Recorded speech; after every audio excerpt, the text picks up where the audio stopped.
Татарстана, в студии Алексей Калиничев. Здравствуйте. Сегодня в стране третий, последний день голосования за депутатов в Госдуму. И мы продолжаем в прямом эфире освещать ход выборов по всей республике. Итак, явка избирателей в Татарстане на 18 часов составила 74,9%. По России явка к 6 вечера 45,15%, сообщил ЦИК страны. По данным Единого информационного центра республики, на 16 часов самую высокую явку показывают 3 района Татарстана. Ютазинский – 92,83% избирателей. Балтасинский – больше 91, Алексеевский район – 90,7%. Что касается минимальной явки, то это 3 района Казани. В Советском на выборы пришли меньше 53% избирателей. В Ахитовском и Московском районах чуть больше 52%. В заключительный день выборов активно голосовали члены правительства, известные артисты и спортсмены. Премьер Алексей Песошин поинтересовался у членов УИК, как проходит день выборов. Министр здравоохранения проголосовал вместе с сыном и дочерью. Заслуженный тренер России Владимир Алекна приехал отдать свой голос сразу после тренировки. А легенда татарской эстрады Салават Фатхутдинов сделал свой выбор под прицелом камер поклонников. Ближе к полудню на избирательный участок пришел премьер Алексей Песошин. Глава правительства был в хорошем расположении духа, спросил, как проходит выборный день у членов комиссии. Премьер-министр проголосовал в Казани на 242-м избирательном участке. Федеральный инспектор по республике Виктор Демидов признался, в пятницу и субботу выбраться на голосование не получилось из-за напряженного рабочего графика. Поэтому приехал сделать свой выбор сегодня. Заместитель руководителя аппарата президента Александр Терентьев проголосовал на 61-м избирательном участке в Казанской школе номер 27. Сделать свой выбор он пришел сюда первым. С 8 до 8 3 дня это, безусловно, намного удобнее с точки зрения удобства самих избирателей. Уполномоченный по правам человека Сария Сабурская также отметила особый подход к организации выборов этого года. По ее словам, только от граждан зависит будущее страны. Голосование – это очень важная политическая акция, это очень важное право, которое дано Конституцией как Республики Татарстан, так и Российской Федерации. Министр здравоохранения Татарстана Марат Садыков для голосования тоже выбрал заключительный день. На участок в школе номер 68 он приехал вместе с сыном и дочерью. Я пришел сегодня с детьми. Моя супруга находится в командировке, но она раньше проголосовала. А сегодня мы в семейный день пришли сюда и проголосовали. Министр лесного хозяйства Равиль Кузюров признается, сегодня у него двойной праздник – День работника леса и выборы. Даже в такой день не может пропустить голосование. Для нас это очень важный день и как праздник. Ну и вообще, конечно же, определить наше политическое будущее. Депутат Госдумы России Ольга Павлова свой выбор сделала в Казанском лицее номер 121. События очень серьезные. В парламент должны прийти активные, энергичные, узнаваемые люди. Одним из первых на своем избирательном участке проголосовал мэр Нижнекамска Айдар Медшин. Свой голос он отдал в поселке Красный Ключ. На протяжении уже третьего дня голосования очень большая активность нижнекамцев. Это, собственно, традиционно происходит. И в этот уже заключительный день голосования и прекрасная погода, прекрасное настроение. Депутат Госсовета Республики Олег Коробченко проголосовал в своей родной школе номер 25 в Челнах. На участок он пришел вместе с женой и дочерьми. Показываем, во-первых, что мы неравнодушны к нашему будущему, ну и показать, что мы граждане своей страны, которые пришли и отдали маленький долг. Также всей семьей на выборы пришел и депутат Госсовета Республики Альмир Михеев. Признается, 8-летняя дочь уже не первый раз приходит вместе с ним голосовать. Потому что это важно, потому что воспитывать гражданское общество необходимо начинать в семье. Активно голосовали сегодня известные спортсмены и артисты. Так, заслуженный тренер России Владимир Алекна на выборы приехал вместе с супругой. А фристайлер Ирак Ризаев отдал голос на 148-м участке. Сюда он приехал на своем велосипеде. Только прилетел с соревнований из Омска и сразу на выборы. Гражданский долг, ты чувствуешь какую-то небольшую причастность к строению, в принципе, государства, отдаешь свой голос. Вместе с ребятами из агитбригады у входа на свой избирательный участок частушки исполнил заслуженный артист Татарстана и Башкортостана Рустям Асаев и тут же проголосовал. Я как отец, многодетный отец, мне не безразличен жизнь нашего России, чтобы в будущем наши дети еще лучше жили, еще были бы счастливее, чтобы у каждого была достойная жизнь. Вот ради этого надо ходить и сделать свой выбор. Отдать свой голос пришел и легенда татарской эстрады Салават Фатхуддинов. Традиционно он делает это в 121-м лицее. Здесь оказалось много поклонников его творчества. Под прицелом их смартфонов он получил бюллетени, затем заполнил и опустил в урну после нескольких памятных фото. Я всегда выбираю, но по душе, естественно, по душе. У меня есть кого выбирать, кто нравится. В основном, кого я знаю. Как можно голосовать за того, кого ты не знаешь? Будем ждать результата. Не только от результата выборов, будем ждать результата от них. Выборы продолжаются, участки закроются ровно в 8 вечера. Вероника Гайнудинова, Алмаз Зиадинов, Вадим Илларионов, Олег Мыльников, ТНВ, Казань. И сегодня вечером в информационном центре ЦИК России прошла видеоконференция с региональными избиркомами. На связь с Москвой вышел Татарстан, председатель ЦИК Андрей Кондратьев и уполномоченный по правам человека Сырья Сабурская. Председатель заседания, член ЦИК России Борис Бзеев высоко оценил ход выборов в Татарстане. Хочу вам сказать о том, что удивительно немного обращений, жалоб, заявлений поступает из Республики Татарстан.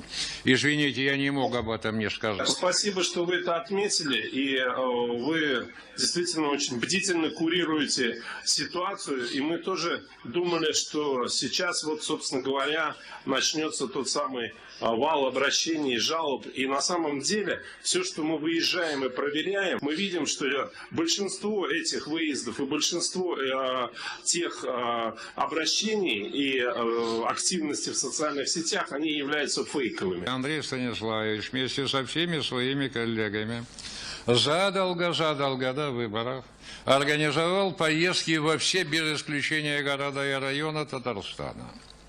С участием, разумеется, средств массовой информации, представителей политических партий, самым активным участием уполномоченного по правам человека в Республике Татарстан, ну и, разумеется, ее аппарата, и представителями гражданского общества.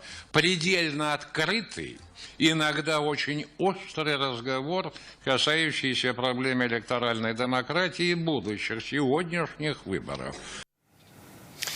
Все 3 дня выборов в Казани работал единый информационный центр, куда поступала вся информация о явке и ходе голосования. Своими мнениями делились эксперты. Только за сегодня здесь прошло уже 12 пресс-конференций. Из единого центра с нами на связь выходит Лина Зинатуллина. Лина, кто еще выступит? Алексей, добрый вечер. Мы продолжаем следить за свежей информацией в едином инфоцентре. У нас уже завершилась 13-я по счету пресс-конференция. С нами по видеосвязи пообщался президент Российской ассоциации политических консультантов Алексей Куртов. Давайте послушаем, какую оценку ходу голосования в республике он успел дать. Татарстан традиционно голосует так активно. Тем более, что Государственная Дума – это такое место интересное. И в Татарстане всегда ценят депутатов, которые будут представлять регион в Государственной Думе. Ну и, в общем, и по партийной линии тоже понятно. Татарстан, как всегда, впереди России не на 1 шаг, а на 2, на 3. И у нас остается еще 2 пресс-конференции. В 8 вечера здесь поделятся данными экзит-полов и проанализируют явку в Татарстане в сравнении с другими регионами с общероссийским показателем. Ну а в 9 вечера выступит уже глава ЦИК Республики Андрей Кондратьев с предварительными итогами голосования. На этом у меня все. Алексей, вам слово. Спасибо, Лина. Мы продолжим выпуск. Все 3 дня выборов в Татарстане работали иностранные эксперты. Гости из Германии и Сирии познакомились с организацией и проведением выборов в республике, посетили избирательные участки не только в Казани, но и в районах. Сегодня своими впечатлениями они поделились с журналистами. Самое поразительное, что у вас есть сотрудники, которые приходят на дом к больным и старикам. Это главное отличие от Германии. Мне понравилось, что наблюдатели находятся на участках весь день. У нас участки закрываются в 6 вечера, и вот тогда приходят наблюдатели, которые могут смотреть за подсчетом голосов после закрытия участков. А сегодня мне будет интересно увидеть, как это происходит у вас. За 3 дня увидели, как люди спешат на участки, хотят выразить свое мнение. Мы не нашли негативных моментов. Были в столице, в сельских районах на разных участках. С момента, как избиратель заходит на участок, все соответствует стандартам выборов. Делается все, чтобы обеспечить прозрачность и открытость. Камеры, наблюдатели. Отмечу очень высокое участие молодежи на этих выборах. Это большое достижение. У нас в Сирии 2 года назад тоже были выборы, которые отмечались высоким участием молодежи. Это здорово и важно, что им интересно будущее их страны. Нужно поощрять их участие в политической жизни. За чистотой и законностью процедуры выборов следило и общероссийское движение «Корпуса за чистые выборы». Своей оценкой поделился его представитель, эксперт независимого общественного мониторинга, кандидат социологических наук Антон Лукаш. Особенно он отметил, что среди наблюдателей в Татарстане уже 2-й год есть блогеры и лидеры общественного мнения. Конечно, прямые трансляции, конечно, прямое видение блогеров, которые являются ломами, в первую очередь, для молодежи, для людей среднего возраста. Это, конечно, очень дисциплинирует и власть, и систему избирательных комиссий. Поэтому этот в свое время удавшийся у вас эксперимент, ставший постоянной практикой, я вообще считаю, что нужно тиражировать на всю Россию. Правом голоса сегодня смогли воспользоваться все, кто по каким-либо причинам не мог посетить избирательный участок. Можно было проголосовать дома, в больницах. С урнами пришли и в СИЗО. Условия создали даже тем, кто не смог оставить дома своего питомца. На участках организовали dog-friendly. Рамиль Галиуллин сейчас обо всем расскажет.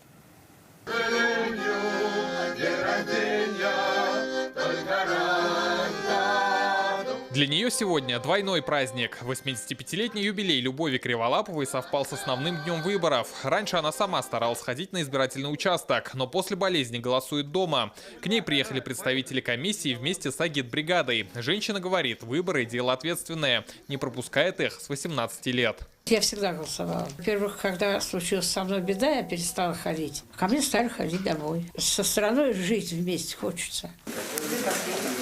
Не отвлекаясь от лечебных процедур, смогли проголосовать пациенты почти всех крупных клинических больниц республики. Здесь тоже работают избирательные комиссии. Отдать свой голос могут и пациенты, которые лечатся от коронавируса в красных зонах. Главные врачи собирают информацию о желающих проголосовать и сообщают в ЦИК. Как заявили в Минздраве, из ковид-госпиталей протоколы и бюллетени не выносят. Для этого используют специальные сейф-пакеты, чтобы исключить распространение вируса. Голосование удобно, предварительно заявление забрали у меня, объяснили, как будет проходить голосование. Никогда так близко, когда я голосовал, не было избирательного участка, поэтому очень удобно. Все условия для голосования создали и в ДРКБ. Нужен только паспорт. Сегодня у нас проголосовало 129 человек. Это ухаживающие, папы, мамы, бабушки, дедушки. Они все реализовали свое конституционное право, отдали свой голос. Мы с ребенком приехали на прием к травматологу. Здесь тоже есть пункт голосования. Вот решили здесь проголосовать, потому что так удобно. Голосование сегодня прошло и в следственных изоляторах Татарстана. Тот же ящик, те же бюллетени, только приводят избирателей группы и под конвоем. Своим правом выбора воспользовались почти 2000 человек, находящихся под стражей. У нас есть и уголовная исполнительная инспекция. Сегодня 100 человек, то есть это граждане, которые находятся под домашним арестом.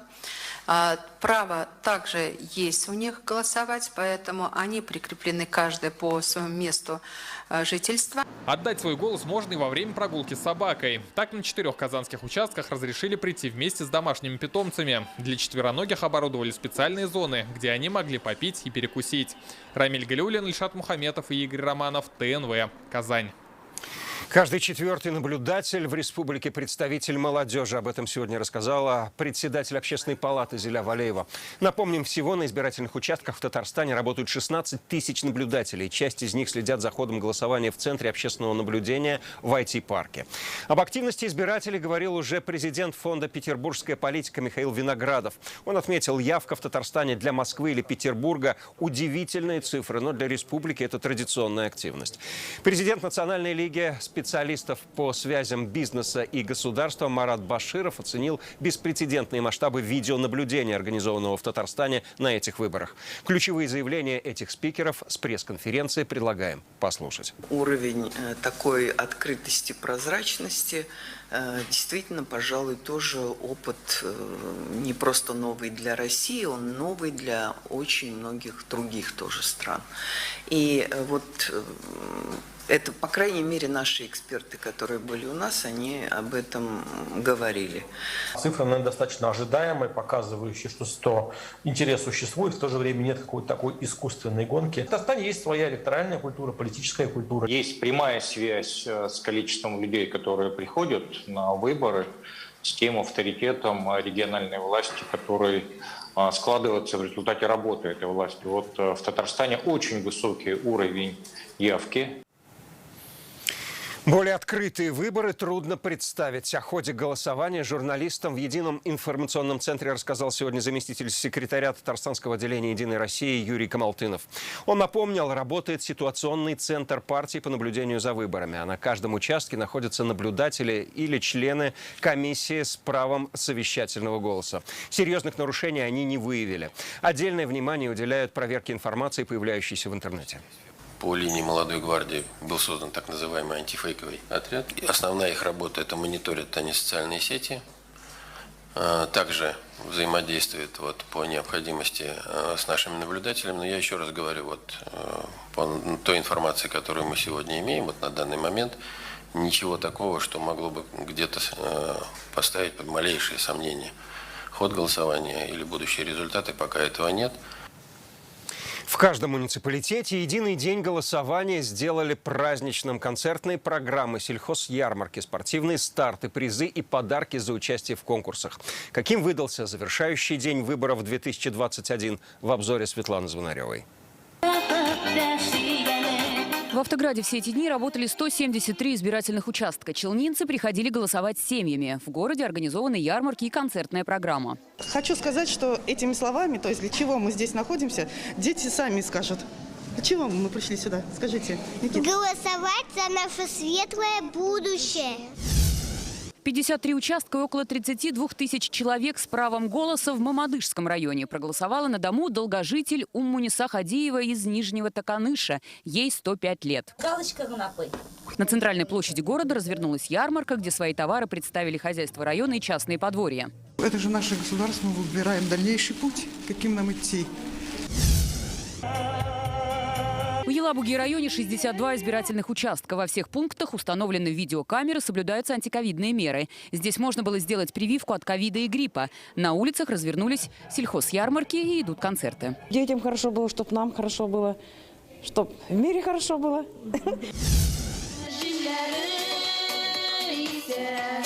Сегодня заинцев ждала насыщенная программа. Концерты, ярмарки, массовый забег. Все дни выборов здесь работают 44 избирательных участка. 523 заинца пришли проголосовать впервые, и для них подарки. Тщательно изучаю за того, кого буду голосовать, ведь будущее, оно мне не безразлично. Традиционно сельские районы республики на этих выборах показывают высокую явку. Светлана Звонарева, Татарстан. Сделал дело, покупай смело. Рядом с избирательными участками на протяжении дня работают и специальные ярмарки. Чай, крупы, макароны и многое другое здесь можно купить по цене ниже, чем в магазине. Как такую возможность восприняли избиратели, расскажет Рамиль Шайдулин. Сахар, девочки, дешевле, чем в магазине, 44 рубля 50 копеек. Прямо на входе продукты и бытовая химия, а еще выпечка, чай и сладости. Это ярмарка у избирательного участка в 26-м лицее на Ленинградской. Лейсан Миргунова воспользовалась предложением. Пришла на выборы и решила сравнить цены, посмотреть. Гречку, сгущенку купила. Такие ярмарки работают на многих избирательных участках. В Казани подготовили 250 тонн продуктов и бытовой химии от местного производителя, чтобы, отдав свой голос, товары первой необходимости избиратели не искали в магазинах. У меня что дома нету, но и здесь и цены подешевле. Уже для нас хорошо, для пенсионеров. Пожилые приходят, они заходят в ярмарку, покупают тот же самый продукт, заходят, голосуют и уходят домой.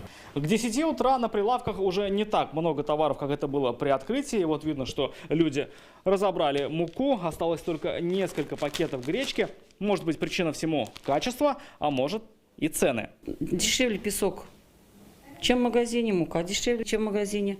Но я думаю, все равно все продукты идут подешевле. Кроме этого, на некоторых участках можно приобрести и продукцию самозанятых. Она представлена на 20 точках города. Рамиль Шайдуллин, Рамзиль Гарипов, ТНВ, Казань.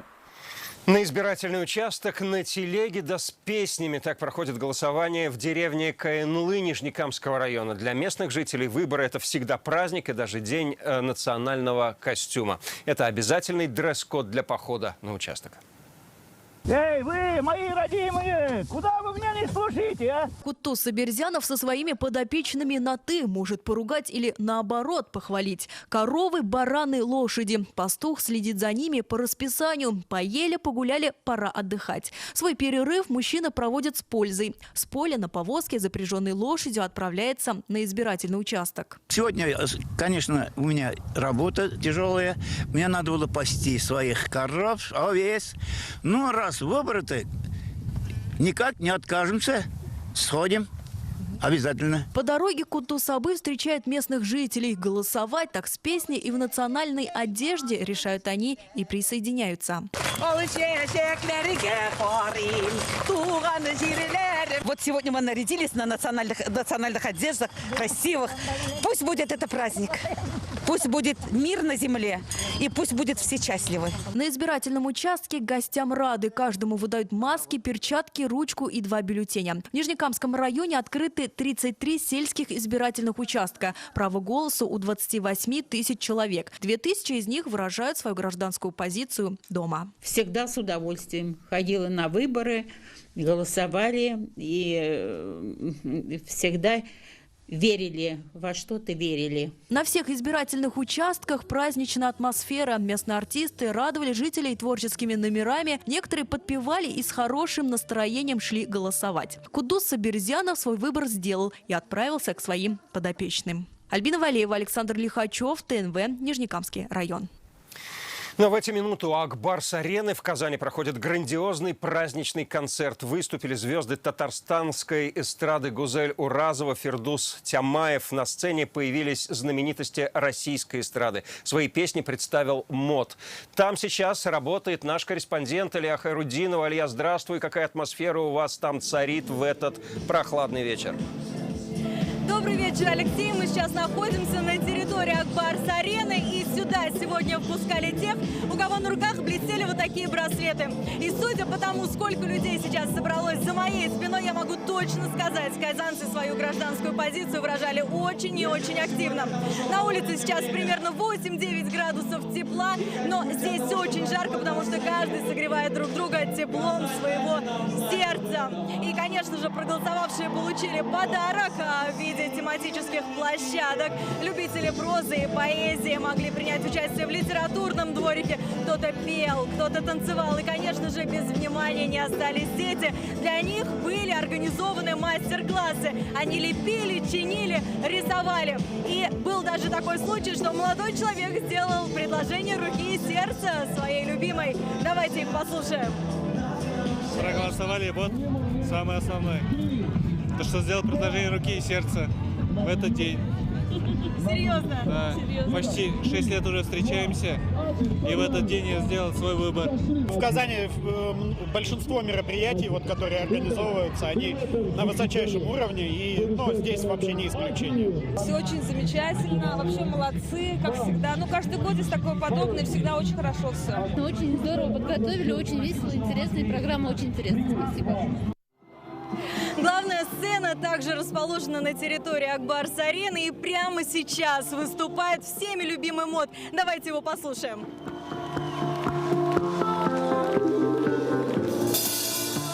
Я ночью делал то, за что мне утром стыдно. Я будто был во сне. На самом деле концерт начался уже в 2 часа дня, и зрители уже порадовали своими песнями Гузель Уразова, Эльдар Хакимов, Фирдус Тямаев, Артур Исламов. Выступили Филатов и Керас. И мы ожидаем, конечно же, Олега Газманова, группу Ума Турман и мэтра татарской эстрады Салавата. И также нам сказали, что сюда на площадку должен приехать президент Рустам Минниханов. И обязательно будет салют. Давайте посмотрим самые яркие моменты концерта. Давай Оставайся с нами!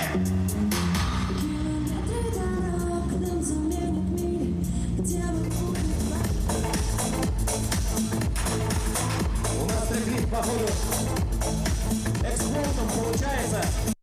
Алексей, мы остаемся здесь, продолжаем свою работу, продолжаем наслаждаться. И всех приглашаю сюда. В такие дни мы обязательно должны быть вместе. Алексей, слово вам.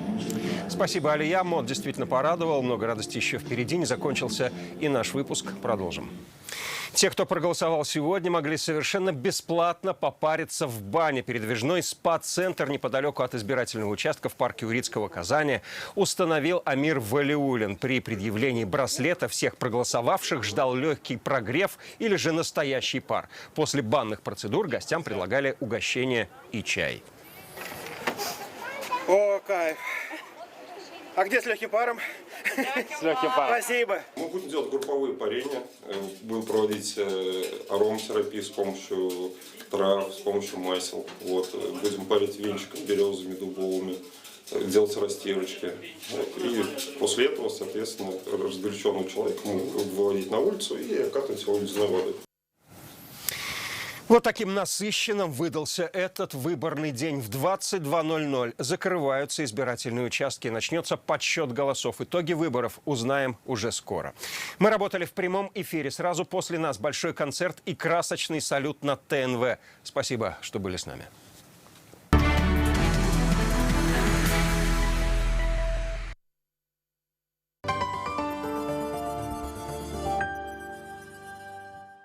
Компания «Луидор», официальный дилер «Черри», представляет новый «Черри Тига 7 Pro» с премиальным набором опций по доступной цене. Цифровая зона управления с 3 экранами, бесключевой доступ, светодиодная оптика, круговые камеры обзора и кожаный салон с